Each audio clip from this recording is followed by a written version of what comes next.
like my whiskey? With Coke.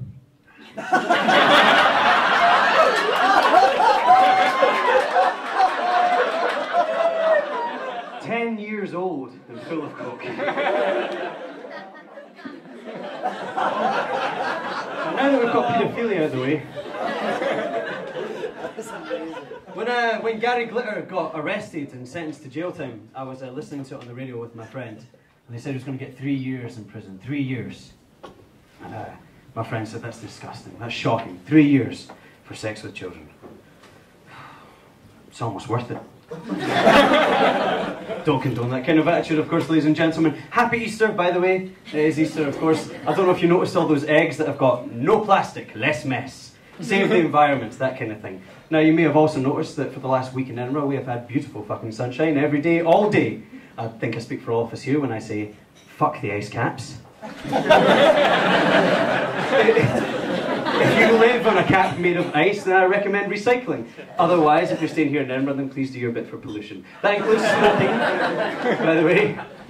I'm going to do a little test right now. If we have any smokers, please say ooh. Ooh. Ooh.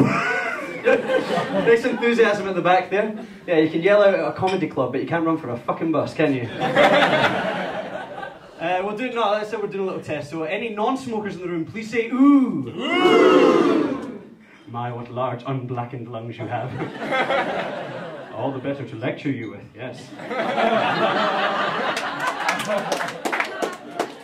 There are some fantastic, funny things about smoking. For me, my favourite is the warnings, the health warnings you get. Smoking may cause cancer. Smoking will cause infertility. Smoking can lead to an early, untimely, and painful death.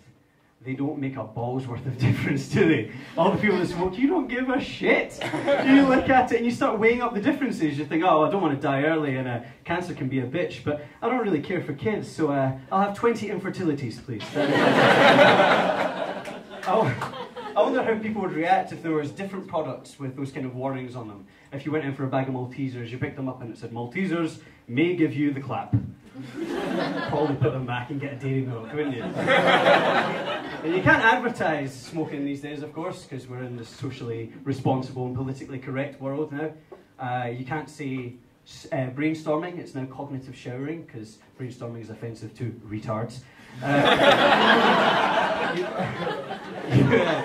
You can't say blackboard in school, are you aware of this? Because it's racist. It's not racist, it's logic. It's a board and it's black.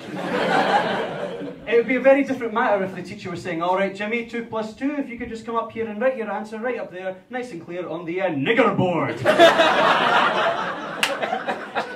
They would have a call for something, wouldn't they? No, of course they don't do that. It's coming up for my birthday, by the way. Has anyone else got a birthday coming up in the next year? Me. Now, if you are having a birthday, make sure you throw your own party, okay? Last year my friends threw me a surprise party, but they threw it on my birthday. Wasn't surprised.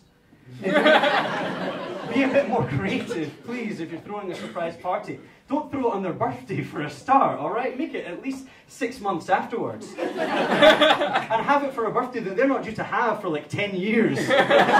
Or one that they've already had. Blindfold them, put them in a van, they arrive, all the friends are there, happy 7th birthday! I'm so surprised!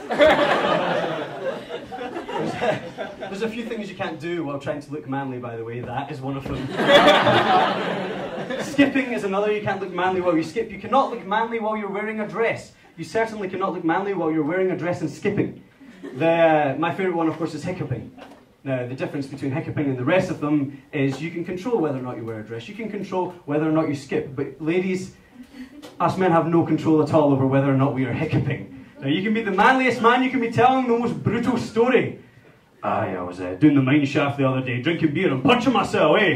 And this 10-foot cunt comes up with like 8 million of his pals, and I was like, shut it! And then I chucked a card at them, right?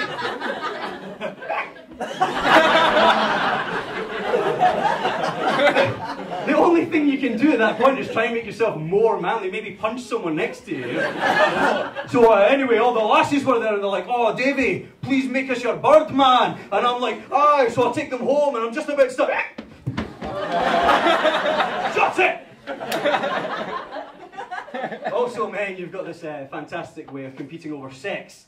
And I was shagging her for 50, 60 hours at least. Just a drip in my arm to keep me going, you know. And I can't compete on those things. Most men can't, if they're being honest, of course. So what you do is you turn it to your advantage. You change it slightly. For me, I make sex into a race. Something that I can win. That way, when someone asks you for your best time, you can grin with a lot of pride and say, my best time, I've been known to finish in under 45 seconds, I say, quite comfortably. And of course, you can take it a step further, get a stopwatch in your bedroom by the bedside table. Are you ready, darling? Go! I win! I win! Yes! In your face, bitch!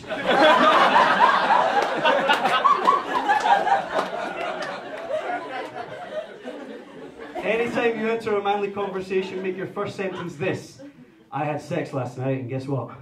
I won. Thank you very much, ladies and gentlemen. Have a good night.